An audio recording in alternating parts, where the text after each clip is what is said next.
Alright, today's book is called The Day I Forgot to Wash My Hands. The author is Anna Barnes, and the illustrator, or the one who draws the pictures, is Andy Elkerton. You ready? Let's find out what happens. This is the story of how my hands grew to such a gargantuan size that I could not fit through my own bathroom door. Imagine my shock and surprise. You see, one fine day a long week ago, in the faraway land of my yard, I did something that, well, I shouldn't have done, and the lesson it taught me was hard.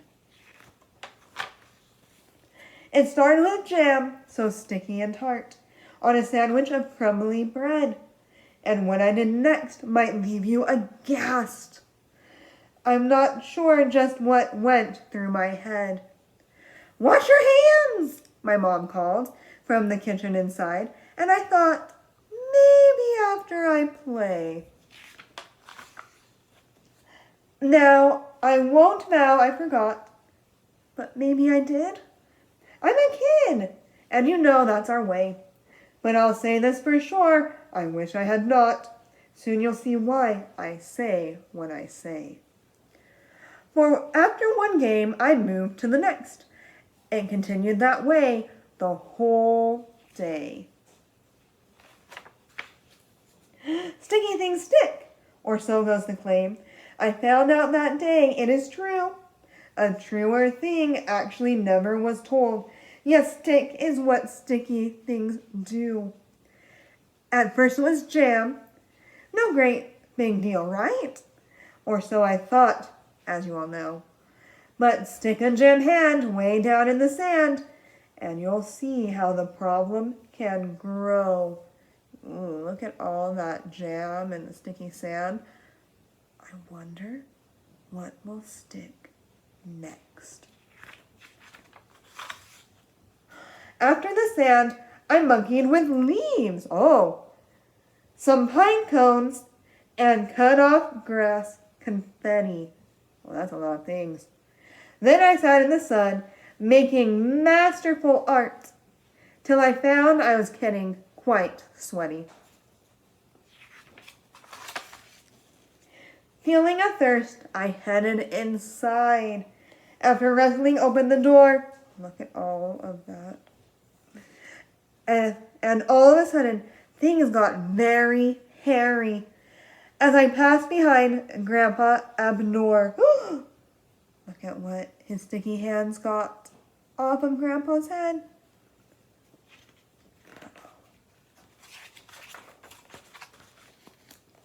Try as I might, I could not shake it loose, and the effort, it cost me quite dearly. For in the hubbub, I regrettably pet our beloved pet toy poodle, Shirley. Oh no! Poor Shirley. If you can believe, from there it got worse. The toaster, the blender, the silverware drawer, and a bin of my best building blocks. That's a lot of things sticking. I tried to slow down to stop the mad rush of things that were accumulating, but my hands grew a gravity field all their own, and the madness kept accelerating. Accelerating means it kept getting faster and faster. If you've ever been inside a tornado booth, then you'll know just how thrown I was feeling as my hands spun around me at satellite speed. The centrifugal force left me reeling. So he's just spinning round and round, and more stuff keeps coming and adding to it. So let's see what you see. Oh, I see a rug. What else? Oh, I see cereal. What else do you see in there? Yeah, there's a lot of stuff.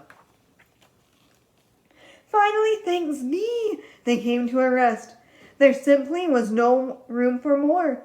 I stood panting and feeling so very distressed, with my hands sprawled out, huge, on the floor. Look at how big his hands have gotten and been covered with so much stuff. But in the same breath, I heard Mom head my way, and I thought, I cannot let her see me. So I tugged and I lugged my vast hands down the hall in hopes I could wash them and be free. Alas, as you know, it was not meant to be. For though I got near to the door, and I saw my escape, ooh, there's a new word, escape, just inches inside, I could drag my hands closer no more. I left in my wake a wild trail to the crime, which my mother discovered with ease. The look on her face was not short of the worst, most foreboding wild brand of displeased. So, his mom is not very happy at all. It's all the jam's fault, my mad mouth blurted out. But as you know, that was totally untrue. I knew it as well as I know my own name, and I hazard to guess, so do you. So whose fault was it? Was it the jam's fault? Or was it his fault? Think about that, and we'll talk at the end. You see, if I'd just gone and washed off my hands, the shenanigans would have stopped there. But so then with the tale of this woeful affair, and I've had not a short story to share. For better or worse, I did what I did. And in the end, it was water that saved me, and a whole box of soap, and a mean hearty scrub, for that's what it took to deglaze me. Yep, they tried to pull it off. Then a good old scrub in a pool. For the time being, I'm not touching jam, but just so the world understands. If you ever eat spread on a crumbly bread, we all know I'll be washing my hands. That's the end. So whose fault was it that his hands got all sticky? It was his, because he didn't go wash his hands. And that is so important that we do, especially during this time. All right, I love you, and I'll read you another book soon.